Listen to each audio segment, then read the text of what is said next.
Friends, ఈరోజు నిమ్మకాయ పూజ చేస్తున్నానండి ఓంశక్తి టెంపుల్లో. ఓకేనా. ఈరోజు లక్ష్మి అవతారం వచ్చి మహాలక్ష్మీదేవి అవతారం అనమాట. ఓకేనా. నేను ఇంకా ఏమేమి కావాలో అవన్నీ చూపిస్తున్నాను చూడండి. ఒక పళ్ళెం తీసుకుంటున్నాను, ఒక చాకు, 2 అగరత్తులు, బియ్యం పిండి, ఆయిల్, గంట, హారతి వెలిగించుకునేది అండ్ అగ్గిపెట్టి, సాంబ్రాణి పుల్లలు, కర్పూరం, ఒక పేపర్ పెట్టుకున్నానండి. ఎందుకంటే మనం కిందన కూర్చొని ఉట్టిగా చేయకూడదు కదా. ఒక వాటర్ బాటిల్తో వాటరు. ఓకేనా. ఇవన్నీ నేను ప్యాక్ చేసుకున్నా. ఇంకా పసుపు, కుంకుమ అవి కూడా కావాలి, పువ్వులు కావాలండి. నేను వెళ్ళేదారిలో తీసుకుందాం బయట అని చెప్పి అనుకున్నాను. ఈరోజు ఫస్ట్ వారం అనమాట నేను చేసేది. సో ఒక నిమ్మకాయ పెడతాను. అలా నేను 9 వారాలు చేస్తాను, 9 ఫ్రైడేస్ అనమాట. ఇంకా నేను ఫస్ట్ వారం మా హస్బెండ్ని తీసుకొని వెళ్తున్నా.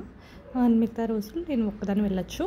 ఫస్ట్ వారం అండ్ లాస్ట్ వారం ఆయన్ని తీసుకెళ్తాను అనమాట. మిగతా అన్ని రోజులు ఇంకా టెంపుల్ అయితే ఫుల్ రష్గా ఉందన్నమాట. దసరా కదా. ఇదిగోండి ఇలా అరేంజ్ చేసుకోవాలి.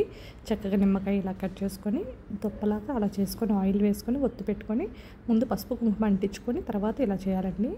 కొంతమంది అక్షింతలు కూడా వేస్తారు ఆ పళ్ళెంలో. ఇంకా పువ్వులు కూడా నేను పువ్వుల దండ తీసుకున్నానమాట. ఇంకా 2 అగరత్తులతో ఇంకా దీపం వెలిగించాను. అంత గుడి చుట్టూ రౌండ్ వేయడానికి లేదండి, లోపల దీపాలు నాట్ అలౌడ్ అంట.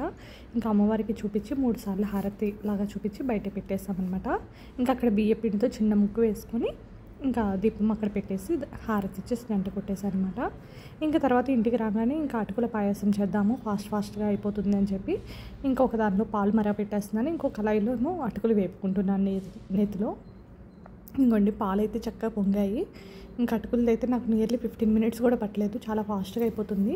అటుకులు వేగడమే లేటు, తొందరగా అయిపోతుంది అనమాట ఈ రెసిపీ అనేది.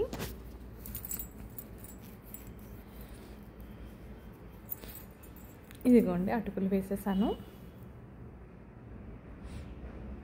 ఇంకా చక్కగా ఈలోపు పాలు కూడా పొంగిపోయినాయి అనమాట.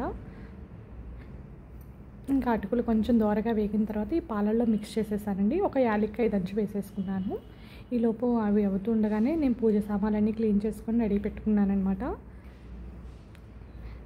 ఇంకా దీనిలో కావాలంటే పాయసంలో డ్రై ఫ్రూట్స్ అవి కూడా యాడ్ చేసుకోవచ్చు, కానీ నేను అంత టైం లేదు నాకు. అప్పటికే 11 అయిపోతుంది టైము. ఇంకా మళ్ళీ పూజ లేట్ అయిపోద్దని ఇలాగా. ముఖ్యంగా చెప్పడం మర్చిపోయాను, నిమ్మకాయ దీపం అనేది రాహుకాలంలో పెట్టాలండి.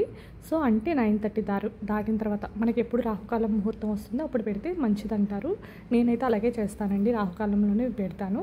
ఇంకా లాస్ట్ వీక్ అది కూడా మీకు చూపిస్తాను. ప్రతి వారం చిన్నగా బిట్ యాడ్ చేస్తాను మొత్తం. ఎందుకంటే నేను గుళ్ళో ఉన్నప్పుడు ఎక్కువ వీడియో తీయడానికి ఇష్టపడను.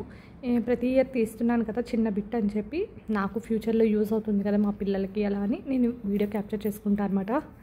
అంతే. ఇదిగోండి ఈరోజు సింపుల్గా దీపారాధన ఇలా చేసేసాను. దీనిలో కొంచెం షుగర్ యాడ్ చేస్తానండి అటుకుల పాయసంలో. అంతే. ఇదిగోండి ఈరోజు పూజ నాది ఇలా జరిగిందనమాట. మహాలక్ష్మి అమ్మవారి రోజు. నేను పువ్వులైతే ఇంకా మార్చలేదండి, ఎందుకంటే దేవుడి పటాలన్నీ తీసి తుడవాలన్నమాట. ఇంకా పండగ వస్తుంది కదా, ఒకేసారి చేద్దామని చెప్పి ఇంకా నేను ఎక్కువ అలంకరణ ఏం చేయట్లేదు, సింపుల్గా. ఇదిగోండి ఇది శారీ పిక్ అయితే కనుక నా పెళ్ళి శారీ అనమాట. ఇంకా నాకు చాలా మంచిగా అనిపించింది, రీక్రియేట్ చేసినట్టు. ఈ వీడియో కనుక నచ్చితే లైక్ చేయండి, షేర్ చేయండి, సబ్స్క్రైబ్ చేసుకోండి. Thank you.